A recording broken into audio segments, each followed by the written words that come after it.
Okay so hello everyone. जैसा कि आप लोगों को पता है हम लोगों ने एमएससी सेमेस्टर 3 की जो सीरीज़ है वो स्टार्ट कर दी है। हाँ, थोड़ा सा डिले रहा है, 1 हफ्ता का डिले रहा है, बट अब हम चीज़ों को फिर से उसी पेस में शुरू करने जा रहे हैं। शुरुआत हो भी चुकी है। आप लोग रेगुलर बने रहिएगा, ठीक है। तो एक बात मैं क्लियर कर देना चाहती हूँ कि ये पर्टिकुलर लेक्चर्स जो रहेंगे ये मास्टर्स के रहेंगे, ठीक है। मास्टर इन साइंस के लेक्चर्स हैं, सेमेस्टर 3 के लेक्चर्स हैं। ग्रेजुएशन में भी आप लोगों को फंक्शनल एनालिसिस पढ़ना है, पर ये लेक्चर्स ग्रेजुएशन के लिए नहीं, मास्टर्स के लिए हैं, ठीक है। तो आप इनमें कंफ्यूज मत होइएगा। तो ये हो गई कुछ बातें। और हाँ, जैसा कि हमने पेपर 10 शुरू किया था, पेपर 10 नाम आपको पता है पेपर का, फंक्शनल एनालिसिस। और इस फंक्शनल एनालिसिस में हम मेट्रिक स्पेसेस के बारे में नहीं, बल्कि नॉन लीनियर स्पेसेस के बारे में पढ़ेंगे, ठीक है। तो जैसा कि नाम बताया जा रहा है नॉन लीनियर स्पेस, तो नॉन लीनियर स्पेस को डिफाइन करने से पहले हम थोड़ा लीनियर स्पेस को डिफाइन कर लेते हैं। तब अब देखिए मैट्रिक स्पेस में क्या होता था। मैट्रिक स्पेस में एक नॉन एम्प्टी सेट होता था, उस नॉन एम्प्टी सेट पर हम एक मैट्रिक डिफाइन करते थे, फिर जो ऑर्डर्ड पेयर बना वो मैट्रिक स्पेस बन गया। तो उसी तरह से यहाँ पर हम सबसे पहले लीनियर स्पेस को डिफाइन करेंगे। लीनियर स्पेस को डिफाइन करने के बाद हम इस लीनियर स्पेस में एक नॉर्म फंक्शन डिफाइन करेंगे।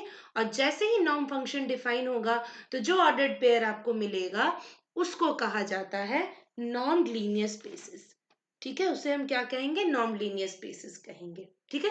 तो आज के लेक्चर में थोड़ा सा हम समझ लेते हैं लीनियर स्पेस के बारे में। अब लीनियर स्पेस को बताने से पहले थोड़ा सा इंटरनल कॉम्पोजिशन और एक्सटर्नल कॉम्पोजिशन को आप जरूर देखिएगा।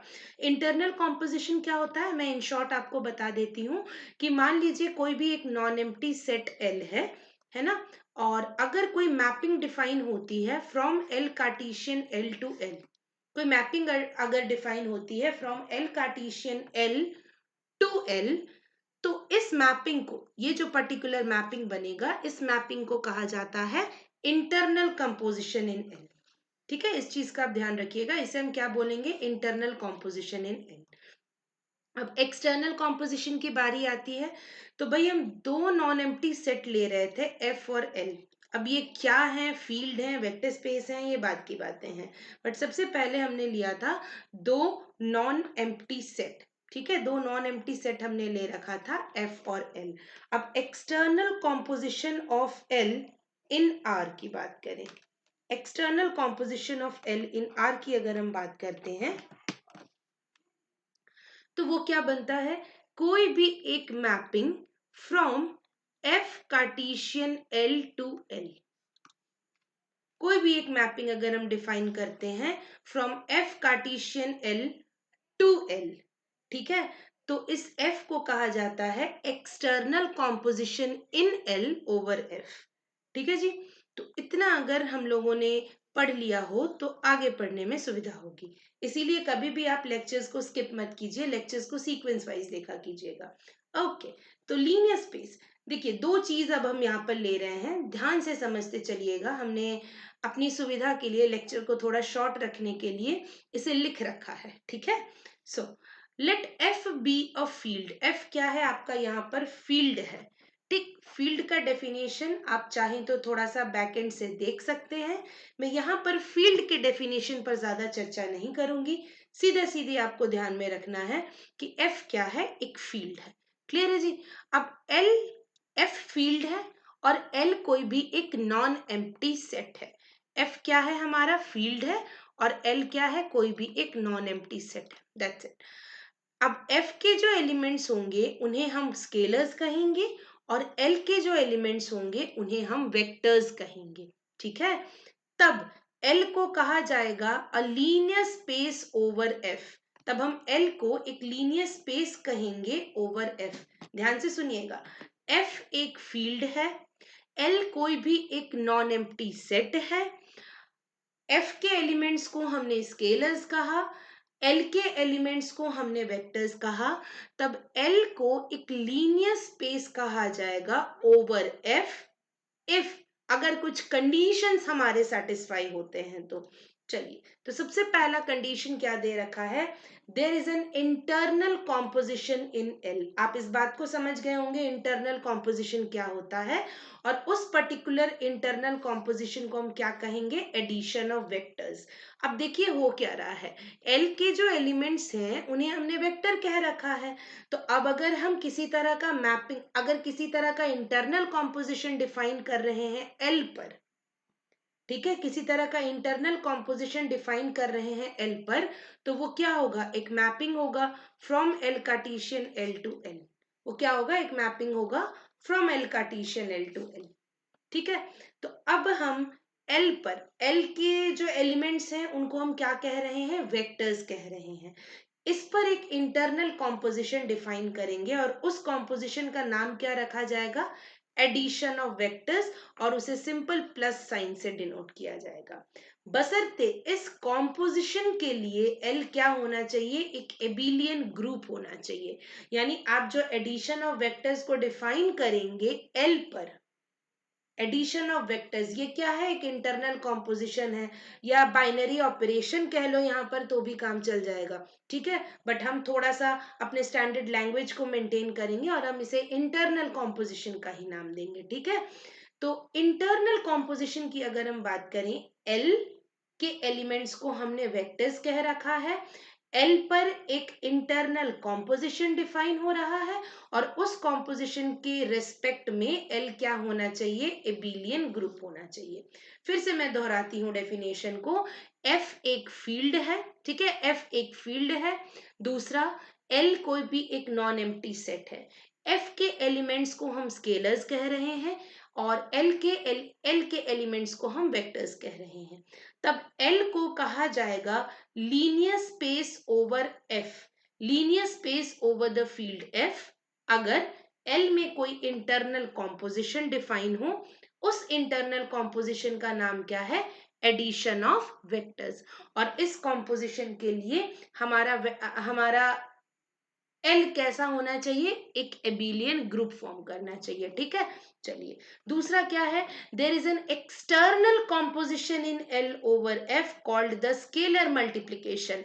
एल में जो इंटरनल कॉम्पोजिशन डिफाइन हो रहा है उसे कहा जा रहा है एडिशन ऑफ वेक्टर्स, और एल पर जो एक्सटर्नल कॉम्पोजिशन डिफाइन हो रहा है ओवर एफ, एक्सटर्नल कॉम्पोजिशन ऐसे ही डिफाइन होता है ना, external composition in L over F. ठीक है, तो ये जो एक्सटर्नल कॉम्पोजिशन डिफाइन हो रहा है इसे हम क्या नाम दे रहे हैं, स्केलर मल्टीप्लिकेशन का नाम दे रहे हैं। ठीक है जी, और इसे कैसे डिनोट किया जाएगा, अल्फा एक्स, जहां पर अल्फा किसके एलिमेंट होंगे, फील्ड एफ के, और एक्स किसके एलिमेंट होंगे, एल के। तो ये जो अल्फा एक्स होगा, scalar multiplication of alpha and x, alpha किसके एलिमेंट्स, फील्ड के, यानी अल्फा क्या है आपका, स्केलर्स है, और एक्स किसके element, non empty set L के, जिनको हम वेक्टर्स कह रहे हैं।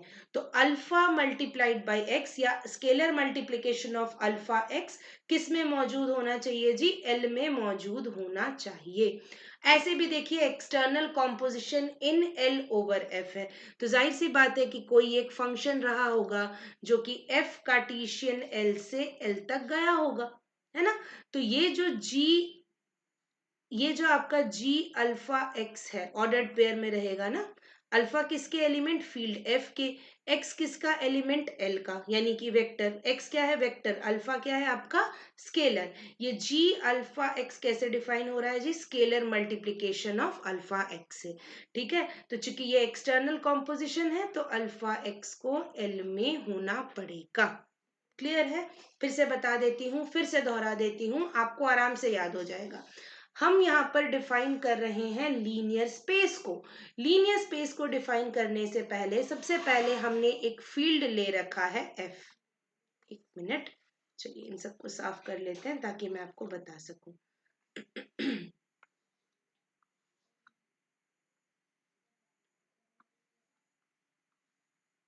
हाँ जी, आपने क्या ले रखा है, एक फील्ड ले रखा है एफ, उनके एलिमेंट्स को आप कह रहे हैं स्केलर्स। फिर आपने ले रखा है एक नॉन एम्प्टी सेट एल, उनके एलिमेंट्स को आप क्या कह रहे हैं, वेक्टर्स कह रहे हैं। ठीक है, तब हम एल को linear space over field F कहेंगे कब? जब एल पर एक इंटरनल कॉम्पोजिशन डिफाइन हो। नाम क्या है जी उसका? Addition of vectors. और इस कॉम्पोजिशन के रेस्पेक्ट में एल को एक अबेलियन ग्रुप बनना पड़ेगा, पहला चीज। दूसरा चीज पे हम बात कर लेते हैं। हम एल पर एक एक्सटर्नल कॉम्पोजिशन डिफाइन कर रहे हैं ओवर एफ। हम एल पर क्या डिफाइन कर रहे हैं? एक एक्सटर्नल कॉम्पोजिशन डिफाइन कर रहे हैं ओवर एफ। और ये एक्सटर्नल कॉम्पोजिशन कैसा होना चाहिए? स्केलर मल्टीप्लीकेशन नाम हमने इसको दिया है। और ये कैसे डिफाइन हो रहा है जी? अल्फा एक्स, जहां पर अल्फा किसके एलिमेंट्स हैं? फील्ड एफ के। एक्स किन के एलिमेंट्स हैं जी? एल के। तो ये अल्फा एक्स कंबाइन होके, यानी scalar multiplication of alpha and x किस में मौजूद होना चाहिए? एल में मौजूद होना चाहिए। ठीक है, चलिए यहां तक चीजें क्लियर हो गई। अब हम बढ़ते हैं तीसरी प्रॉपर्टी की तरफ। Both addition of vectors and scalar multiplication should satisfy the following properties. छोटी मोटी प्रॉपर्टीज हैं, देख लेते हैं। Alpha scalar multiplication of alpha x plus y क्या होना चाहिए? Alpha x plus alpha y होना चाहिए। अल्फा प्लस बीटा एक्स, यानी scalar multiplication of alpha plus beta and x, ये क्या होना चाहिए जी? Alpha x plus beta x के बराबर होना चाहिए। Scalar multiplication of alpha beta and x, alpha beta and x क्या होना चाहिए जी? अल्फा बीटा एक्स होना चाहिए। और 1x scalar multiplication of 1 and x should be x। अब यहाँ कंफ्यूजन हो सकता है। तो ये जो अल्फा बीटा आपको दिख रहा है ना, ये सारे के सारे किसके एलिमेंट्स हैं जी? फील्ड f के, यानी कि स्केलर्स हैं। और x किन का एलिमेंट है? l का, यानी x क्या है? हमारा वेक्टर है। ठीक है। और 1 क्या है जी? 1 है हमारा unity element of the field F. अब भाई फील्ड है तो उसमें एडिशन और मल्टीप्लिकेशन डिफाइन होगा ना, तो मल्टीप्लिकेशन का एक यूनिटी एलिमेंट 1 होता है कि नहीं? ठीक है, तो ये उन्हीं की बातें हैं। चलिए, आई होप लीनियर स्पेस का डेफिनेशन आपको बहुत अच्छे से क्लियर हो चुका होगा। नोट्स आपको एप्लीकेशन पे मिलते रहेंगे, आप एप्लीकेशन में जुड़ सकते हैं। ठीक है, प्रॉपरली नोट्स और जो भी वीडियोस बन पड़ रहे हैं सारे के सारे वहां पर अपलोड होते रहेंगे टाइमली। ओके, अब देखिए यहाँ एक एग्जाम्पल हमने ले रखा है। हाँ, मैंने इसका सोल्यूशन नहीं लिखा, मैं सोल्यूशन को थोड़ा सा ब्रीफली आपके साथ डिस्कस करूंगी। ठीक है, तो रियल एन स्पेस, भाई n tuple, n tuple word आपने बहुत सुना होगा। रियल एन स्पेस ये होता क्या है जी? रियल एन स्पेस ये एन डायमेंशनल रियल स्पेस होता है, जो कैसे डिफाइन होता है? X such that x is equals to alpha 1 alpha 2 dot dot dot alpha n, where alpha 1 alpha 2 dot dot dot ये सब के सब क्या है जी? रियल नंबर्स हैं। एन डायमेंशनल रियल स्पेस या रियल एन स्पेस कह लो। इनके एलिमेंट्स को आप क्या कहते हैं? एन टपल कहते हैं। एन टपल कहते हैं ना। तो भाई इस रियल एन स्पेस के एलिमेंट्स कैसे होते हैं? X such that x is equals to alpha 1 alpha 2 dot dot dot alpha n, यानी ये पेयर के रूप में रहेंगे। जैसे आप ऑर्डर्ड पेयर लिखते हो ना, ए कॉमा बी, तो ये किसके एलिमेंट होते हैं? टू डायमेंशनल रियल स्पेस के। अब अगर मान लो आप ए बी सी लिखते हो तो ये किसके एलिमेंट्स होंगे? थ्री डायमेंशनल रियल स्पेस के। तो इसी तरह हमने एन डायमेंशनल रियल स्पेस ले रखा है। क्या ले रखा है जी? एन डायमेंशनल रियल स्पेस ले रखा है। तो एन डायमेंशनल रियल स्पेस कैसे डिफाइन होगा? X such that x is equals to alpha 1 alpha 2 dot dot dot alpha n, बशर्ते ये सारे के सारे अल्फाज कहाँ से मिलेंगे हमें? रियल नंबर के सेट से, यानी सारे के सारे अल्फा आपके रियल नंबर होंगे। ठीक है, चलिए यहाँ तक चीजें सही हैं। हमने रियल एन स्पेस को थोड़ा सा बता दिया। तो यहाँ कहा जा रहा है ना कि भाई रियल एन स्पेस जो होगा ना वो आर के ओवर एक लीनियर स्पेस बनाएगा। तो भाई सबसे पहले हम एक एक चीजों को, एक एक पहलुओं को देखते हैं। आर हमारा एक फील्ड है, कंप्लीट ऑर्डर फील्ड होता है। आर आर फील्ड होता है, ये सबको पता है ना? ये सबको पता है, आप लोगों ने पढ़ा होगा, हम इस पर ज्यादा चर्चा नहीं करेंगे। अब बारी आ रही है कि हमें इस एन डायमेंशनल रियल स्पेस यानी रियल एन स्पेस को लीनियर स्पेस बताना होगा ओवर एफ। तो सबसे पहले भाई एडिशन ऑफ वेक्टर्स, यानी आप अगर दिमाग में ऐसे लगाओ, ये आर एन क्या है? एक्चुअल में आपका एल है। अगर मैं डेफिनेशन से थोड़ा सा आपको टैली करवाऊं तो ये आर एन क्या है, रियल एन स्पेस क्या है आपका, एल है, एल के पोजीशन को ले रहा है। तो अब देखो मैं यहाँ पर कॉम्पोजिशंस को डिफाइन कर रही हूँ, अब ध्यान से देखना। हमने क्या कहा भाई कि एडिशन ऑफ वेक्टर्स हम डिफाइन कर रहे हैं, कि इंटरनल कॉम्पोजिशन डिफाइन कर रहे हैं रियल एन स्पेस पर, x1 plus x2, x1 plus x2, यानी कहने का मतलब समझना थोड़ा सा कि हम यूं ले लें कि let x1 comma x2 belongs to real n space, है ना, रियल एन स्पेस में है। तो x1 किस फॉर्म में होगा, देखिए alpha one alpha two dot dot dot alpha n, और x2 किस फॉर्मेट में होगा जी, beta one beta two dot dot dot beta n, जहां पे सारे के सारे अल्फाज एंड बीटाज क्या होंगे, रियल नंबर होंगे, रियल नंबर होंगे, यही तो डेफिनेशन है भाई। अब हम यहाँ पर इंटरनल कॉम्पोजिशन को डिफाइन कर रहे हैं इस पे, देखिएगा। तो x1 plus x2, x1 plus x2 हम कैसे डिफाइन करेंगे, देखिए alpha one alpha two dot dot dot alpha n plus beta one beta comma beta two dot dot dot, minute, यहाँ से नहीं, यहाँ से x1 plus x2 addition of vectors, वही रियल एन स्पेस की, रियल एन स्पेस ही तो L है हमारा, एल के एलिमेंट्स को ही तो वेक्टर्स कहते थे हम लोग, ठीक है। तो real n space x1 plus x2 हम कैसे डिफाइन कर रहे हैं जी, alpha one alpha two dot dot dot alpha n plus beta one beta two dot dot dot beta n, कैसे डिफाइन कर रहे हैं जी, देखिए alpha one plus beta one comma alpha two plus beta two, ये common सी चीज आपको पता भी होगी, alpha n plus beta n, है ना। यानी ये जो एडिशन ऑफ वेक्टर्स, हमने एडिशन ऑफ वेक्टर्स जो होगा रियल एन स्पेस पर, उसे हमने कुछ इस ढंग से डिफाइन कर दिया, है ना। अब आप खुद चेक करना इसे, आप खुद चेक करना क्या इसके रेस्पेक्ट में, यानी ये जो एडिशन हम डिफाइन कर रहे हैं, क्या इसके रेस्पेक्ट में हमारा जो रियल एन स्पेस है वो एबिलियन ग्रुप नहीं होगा क्या, एबिलियन ग्रुप नहीं होगा, बिल्कुल होगा, बिल्कुल होगा। अब चेक करके देखना, चेक करके देखना, ठीक है। ग्रुप के कितने एक्सियम्स होते हैं, चार होते हैं ना, चार ही होते हैं, closure, associativity, identity, existence of inverse, इतने ही तो होते हैं, इतने ही तो होते हैं। हाँ, एबिलियन होने के लिए कॉम्यूटेटिविटी भी होना चाहिए, एबिलियन होने के लिए क्या होना चाहिए, कॉम्यूटेटिविटी भी होना चाहिए। तो आप इसे चेक करके देखना, चेक करके देखना जरा आता है कि नहीं एबिलियन ग्रुप। वैसे चलिए मैं थोड़ा सा हिंट आपको कर देती हूँ, आप खुद देखिए, क्लोजर लॉ तो होगा भाई, क्लोजर लॉ तो होगा। क्लोजर लॉ का मतलब क्या होता है कि आप x1 और x2 कोई एलिमेंट ले रहे हो रियल एंड स्पेस में, तो इसका मतलब x1 प्लस x2 भी रियल एंड स्पेस में मौजूद होना चाहिए, क्यों ना हो भाई।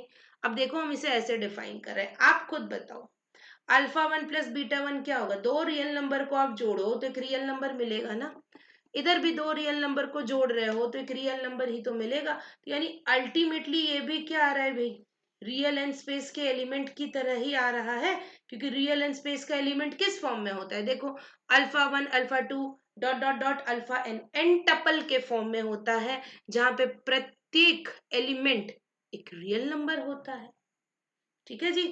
समझ रहे होंगे आप लोग इन चीजों को, ठीक। तो चलो क्लोजर तो होगा, क्लोजर हो गया। एसोसिएटिविटी चेक कर लेना आप लोग, associative addition of real numbers क्या होता है, एसोसिएटिव, क्योंकि मतलब हमें इनसे है ना, इन सब से मतलब है, ये एन टपल्स के जो एलिमेंट्स हैं उनसे मतलब है, और एन टपल्स के एलिमेंट्स हैं क्या, रियल नंबर।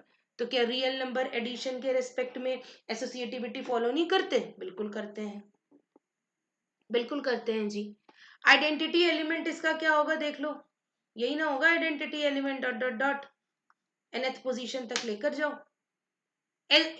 इसी का अगर अगर मान लो मैं x1 के इनवर्स की बात करती हूँ, इनवर्स की बात करती हूँ, तो वो क्या बनेगा, minus alpha one minus alpha two dot dot dot minus alpha n. अब भैया alpha one alpha two real number है, तो minus alpha one minus alpha two भी रियल नंबर होगा, ठीक है जी। ठीक है, तो इन सब को आप थोड़ा बनाकर देखिएगा। मास्टर्स के स्टूडेंट हैं, इतना तो मैं आप पर छोड़ सकती हूँ। ठीक है, चलिए, ये हो गई बात भाई एडिशन ऑफ वेक्टर्स की। अब स्केलर मल्टीप्लिकेशन आप कैसे डिफाइन करोगे? तो अल्फा इंटू x1 ऐसे डिफाइन करना होता है ना। तो अल्फा इंटू, ये अल्फा कहाँ का एलिमेंट है जी? ये एक रियल नंबर है। और x1 किसका एलिमेंट है जी? रियल एंड स्पेस का एलिमेंट है। तो अल्फा इंटू x1 क्या हो जाएगा? Alpha, alpha 1 alpha 2 dot dot dot alpha n।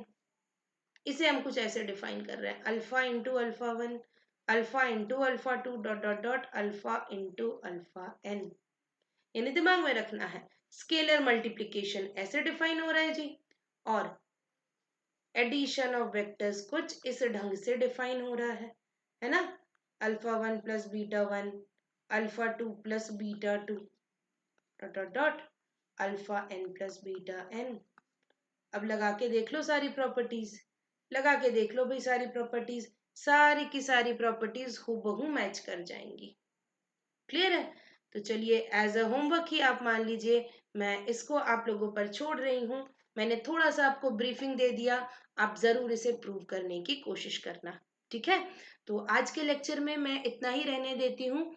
आने वाले लेक्चर से हम लोग शुरू करने वाले हैं नॉन लीनियर स्पेसेस। अब की बार लेक्चर्स के लेंथ थोड़े से लंबे होंगे, तो आपको पेशेंस के साथ सुनना होगा। Till then, stay tuned. Okay.